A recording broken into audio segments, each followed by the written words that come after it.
Assalamualaikum warahmatullahi wabarakatuh.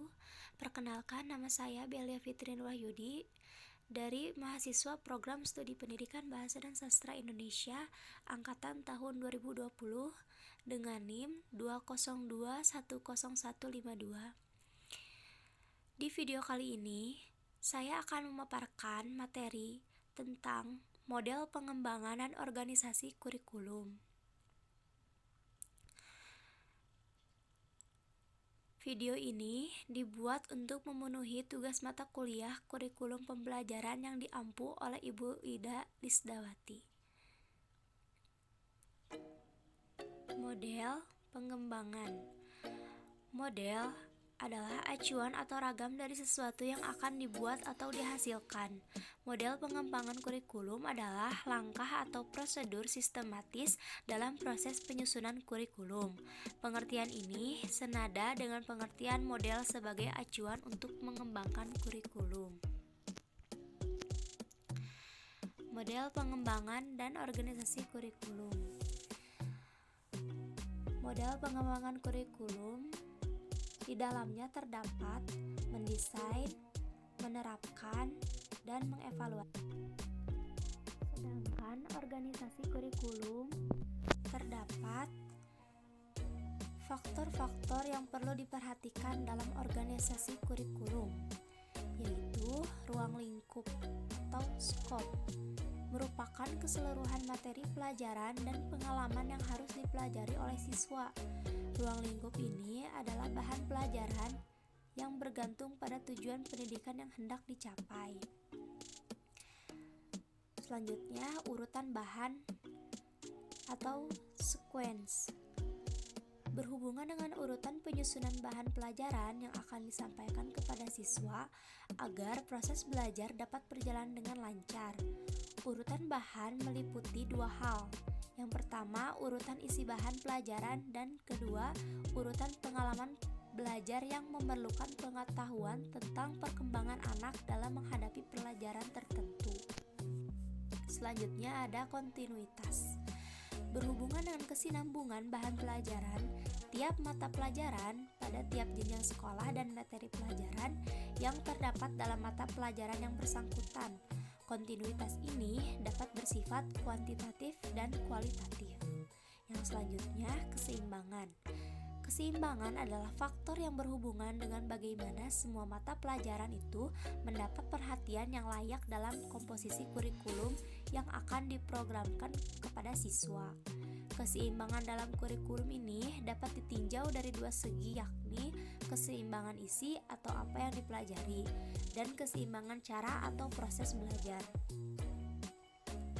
Selanjutnya ada keterpaduan atau integrasi yang berhubungan dengan bagaimana pengetahuan dan pengalaman yang diterima siswa mampu memberi bekal dalam menjawab tantangan hidupnya setelah siswa menyelesaikan program pendidikan di sekolah. Model-model pengembangan kurikulum. Model pengembangan kurikulum merupakan suatu alternatif prosedur dalam rangka mendesain, menerapkan, dan mengevaluasi suatu kurikulum. Oleh karena itu, model pengembangan kurikulum harus dapat menggambarkan suatu proses sistem perencanaan pembelajaran yang dapat memenuhi berbagai kebutuhan dan standar keberhasilan dalam pendidikan. Jenis model pengembangan kurikulum. Yang pertama ada model Ralph Thayer.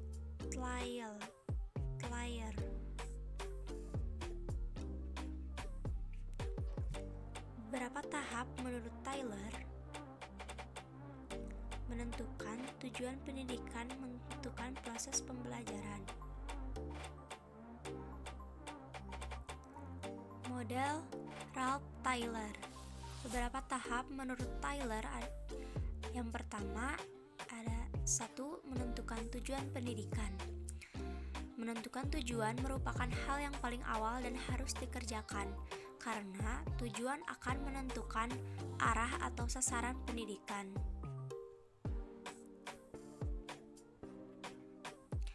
Dalam merumuskan tujuan, ada beberapa perkara-perkara yang perlu diambil kira seperti faktor pelajar, sekolah, kehidupan masa kini, disiplin ilmu, falsafah, dan psikologi belajar.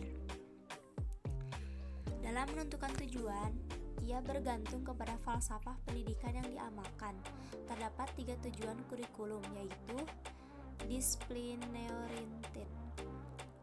Tujuan kurikulum bersifat discipline-oriented ini menekankan pada penguasaan teori-teori yang ada dalam disiplin ilmu.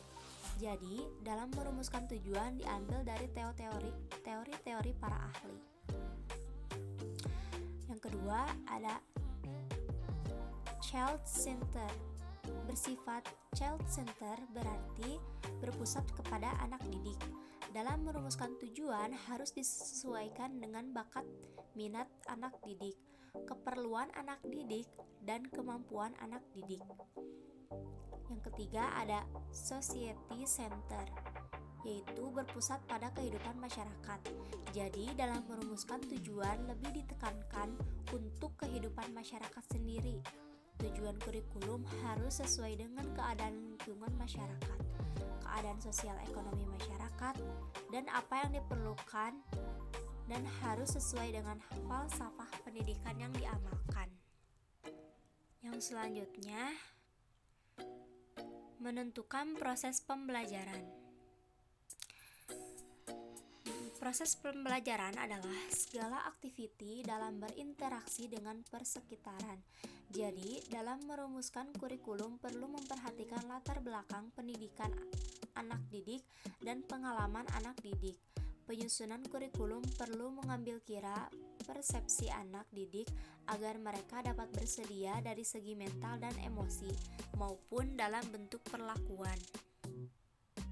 Selanjutnya, ada menentukan organisasi pengalaman belajar.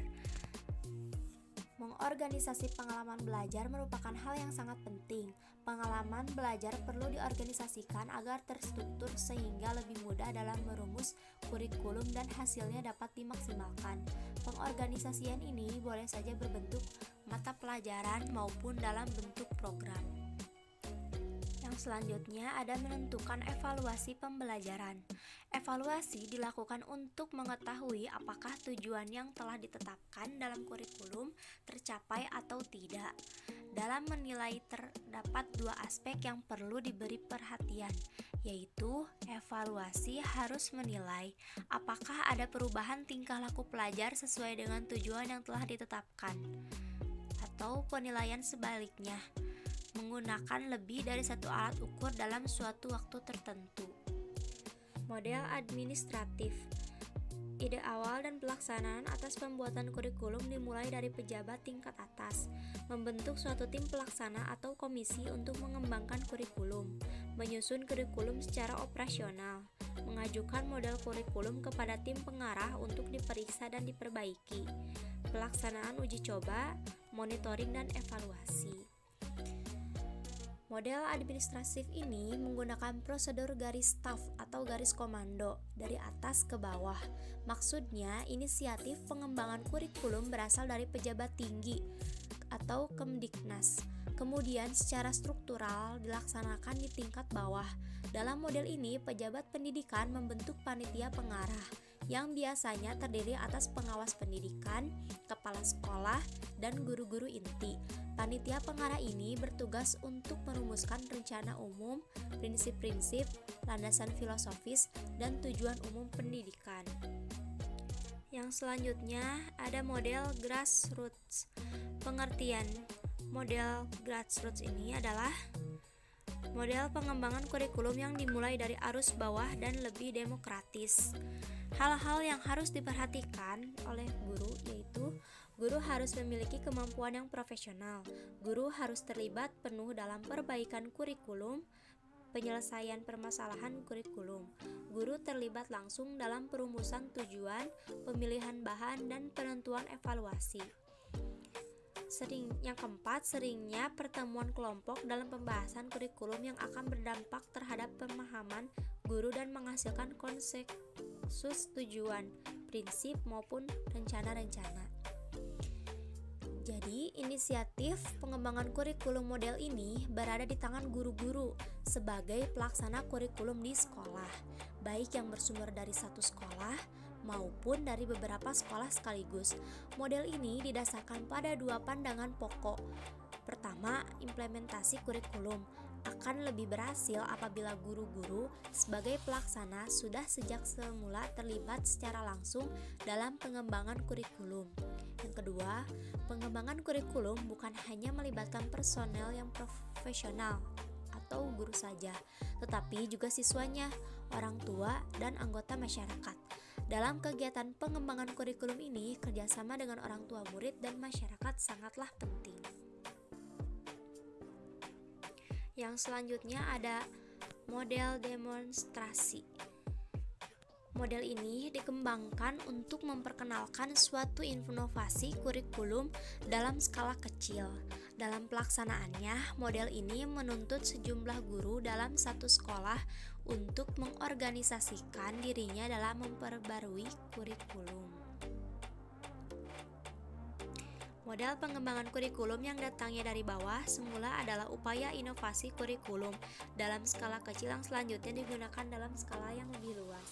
Menurut Smith, Stanley, dan Source, ada dua bentuk model pengembangan ini, yaitu satu, sekelompok guru dari satu sekolah atau beberapa sekolah yang ditunjuk untuk melakukan uji coba suatu kurikulum dan menghasilkan model baru yang bisa digunakan pada lingkungan sekolah yang lebih luas dan diprakarsai oleh Departemen Pendidikan dan dilaksanakan oleh sekelompok guru dalam rangka inovasi perbaikan kurikulum. Yang kedua, dari beberapa guru yang kurang puas dengan sistem kurikulum yang ada dan berencana melakukan eksperimen dan pengembangan secara pribadi.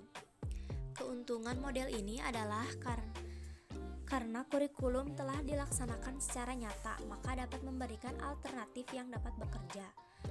Lalu, perubahan kurikulum pada bagian tertentu lebih mudah disepakati dan diterima daripada perubahan secara keseluruhan. Selanjutnya, mudah juga untuk mengatasi hambatan dan menempatkan guru sebagai pengambil inisiatif dan narasumber. Selanjutnya, model Miller-Seller. Model pengembangan Miller-Seller merupakan pengembangan kurikulum kombinasi dari model transmisi atau Gagne dan model transaksi Tabas dan Robinson dengan tahapan pengembangan sebagai berikut. 1. Klarifikasi orientasi kurikulum. Orientasi ini merefleksikan pandangan filosofis, psikologis, dan sosiologis terhadap kurikulum yang seharusnya dikembangkan. Menurut Miller-Seller, ada 3 jenis orientasi kurikulum, yaitu transmisi, transaksi, dan transformasi. Yang kedua ada pengembangan tujuan. Langkah berikutnya adalah mengembangkan tujuan umum dan tujuan khusus berdasarkan orientasi kurikulum yang bersangkutan. Tujuan umum dalam konteks ini adalah merefleksikan pandangan orang atau image person dan pandangan kemasyarakatan. Oleh karena itu, perlu dikembangkan tujuan-tujuan yang lebih khusus hingga pada tujuan instruksional. Yang ketiga, identifikasi model mengajar. Pada tahap ini, pelaksana kurikulum perlu mengidentifikasi strategi mengajar yang akan digunakan yang disesuaikan dengan tujuan dan orientasi kurikulum. Ada beberapa kriteria yang harus diperhatikan dalam menentukan model mengajar yang akan digunakan, yaitu 1. Disesuaikan dengan tujuan umum maupun tujuan khusus. Yang kedua, strukturnya harus sesuai dengan kebutuhan siswa. Yang ketiga, guru yang menerapkan kurikulum ini harus sudah memahami secara utuh, sudah dilatih dan mendukung model. Yang keempat, tersedia sumber-sumber yang esensial dalam pengembangan model. Yang keempat, ada implementasi. Sebaiknya dilaksanakan dengan memperhatikan komponen-komponen program studi, identifikasi sumber, peranan, pengembangan profesional, penetapan waktu, komunikasi, dan sistem monitoring. Langkah ini merupakan langkah akhir dalam pengembangan kurikulum Prosedur orientasi yang akan dibakukan pada umumnya tidak sesuai dengan kurikulum transformasi. Sebaliknya, kurikulum transmisi pada umumnya menggunakan teknik-teknik evaluasi berstruktur dalam menilai kesesuaian antara pengalaman-pengalaman, strategi belajar, dan tujuan pendidikan. Model TABA merupakan modifikasi dari model Taylor. Modifikasi tersebut penekanannya pada pemusatan perhatian guru. TABA mempercayai bahwa guru merupakan faktor utama dalam usaha pengembangan kurikulum. Beberapa langkah dalam pengembangannya yaitu 1. Mengadakan unit-unit eksperimen bersama dengan guru-guru. Dalam kegiatan ini perlu mempersiapkan 1. Perencanaan berdasarkan pada teori-teori yang kuat. Yang kedua, eksperimen harus dilakukan di dalam kelas agar menghasilkan data empirik dan teruji. Unit eksperimen ini harus dirancang melalui tahapan, yaitu mendiagnosis kebutuhan, merumuskan tujuan khusus, memilih isi, mengorganisasi isi, memilih pengalaman belajar, mengevaluasi, dan melihat sekuens dan keseimbangan. Yang kedua, menguji unit eksperimen. Unit yang sudah dihasilkan pada langkah pertama diuji cobakan di kelas-kelas eksperimen pada berbagai situasi dan kondisi belajar. Pengujian dilakukan untuk mengetahui tingkat validitas dan kepraktisan sehingga dapat menghimpun data untuk penyempurnaan. Yang ketiga, mengadakan revisi dan konsolidasi.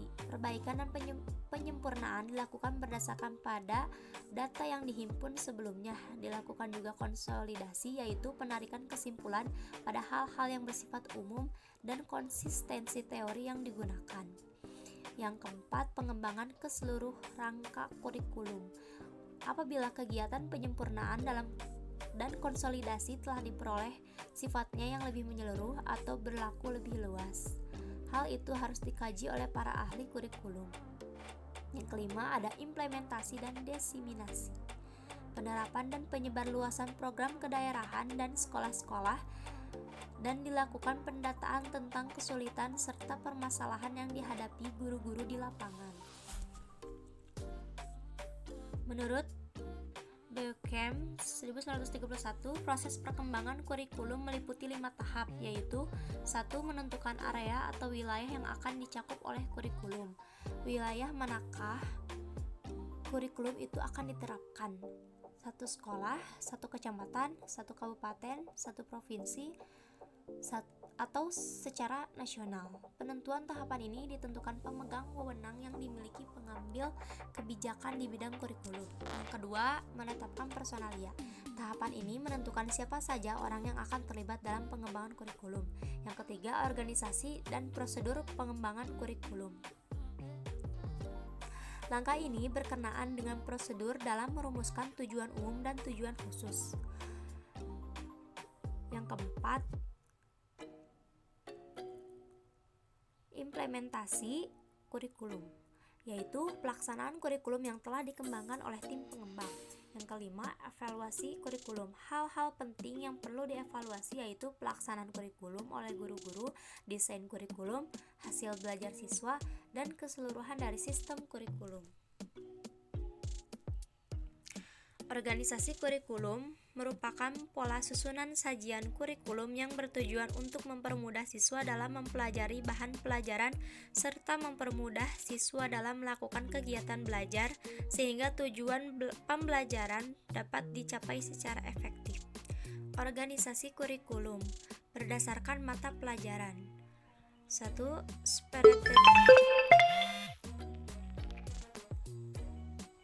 Organisasi kurikulum berdasarkan mata pelajaran subjek kurikulum. Separated subjek kurikulum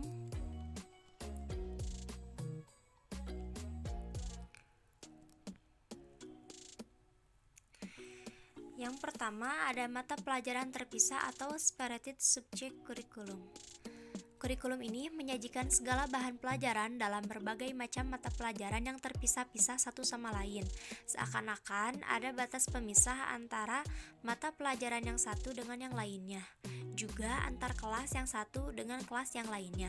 Beberapa hal positif dari separated curriculum ini adalah bahan pelajaran disajikan secara sistematis dan logis. Berikut kelebihan dan kekurangannya.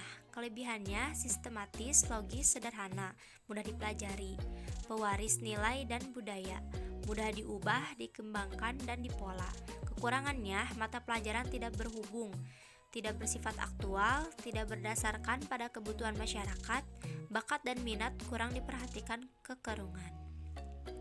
Selanjutnya, mata pelajaran terhubung. Correlated curriculum.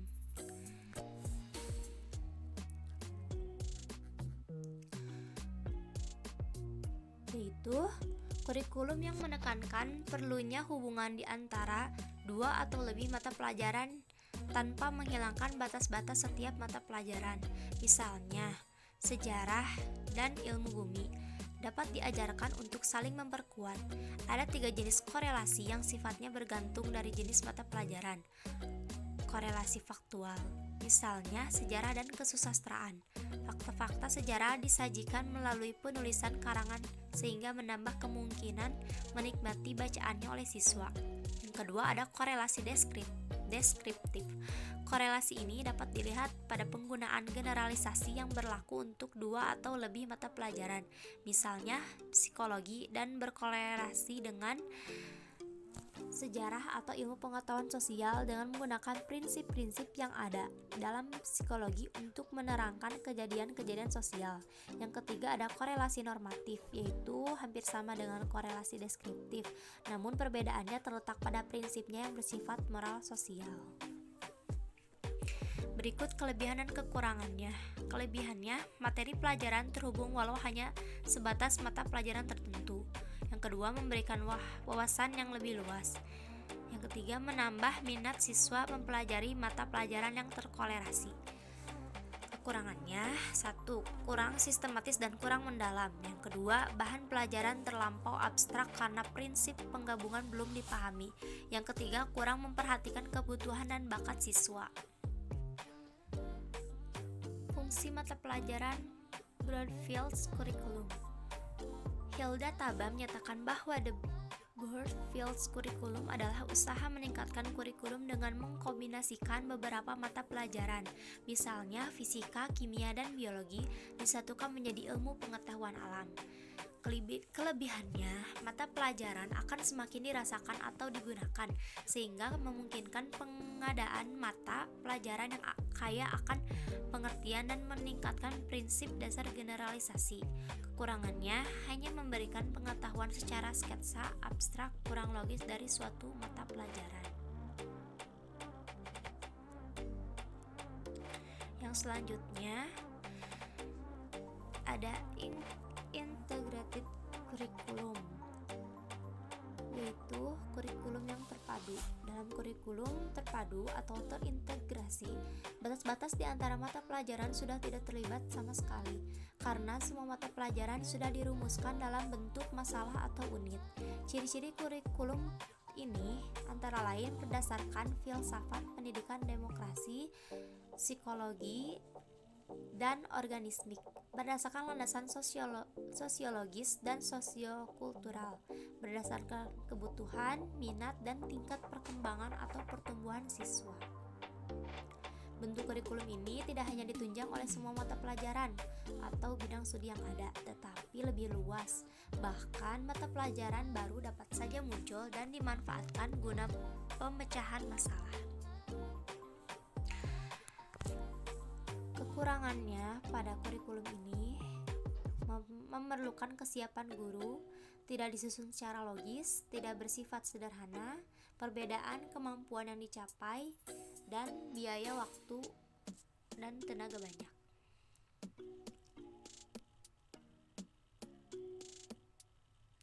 Selanjutnya ada beberapa bentuk organisasi kurikulum.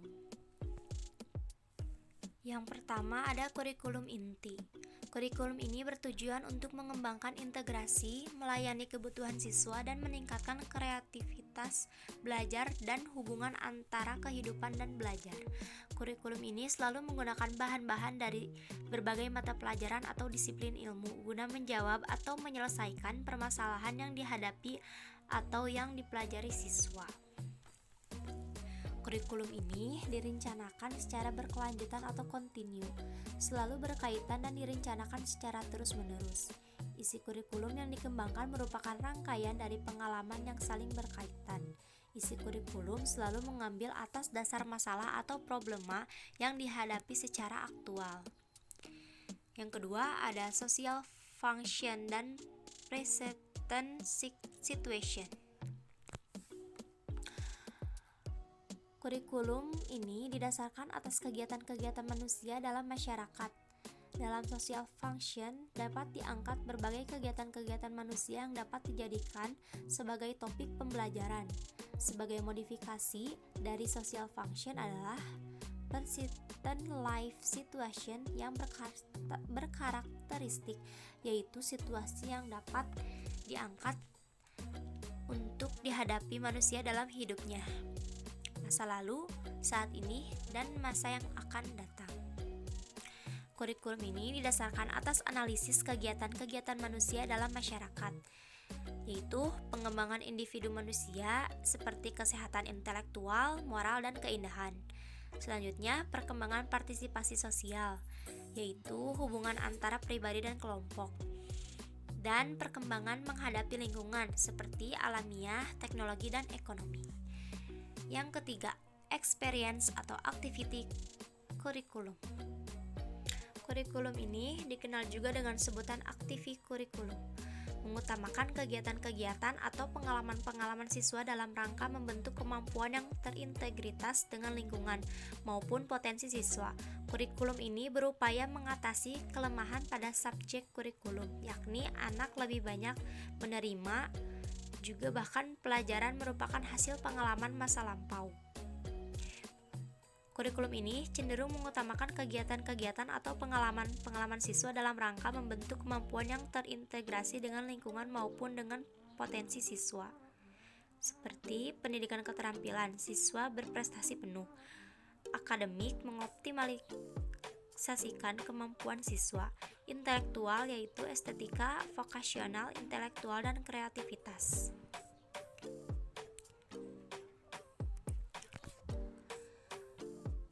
Ada 4 tipe pembelajaran proyek yang dapat dikembangkan dalam aktiviti kurikulum, diantaranya 1.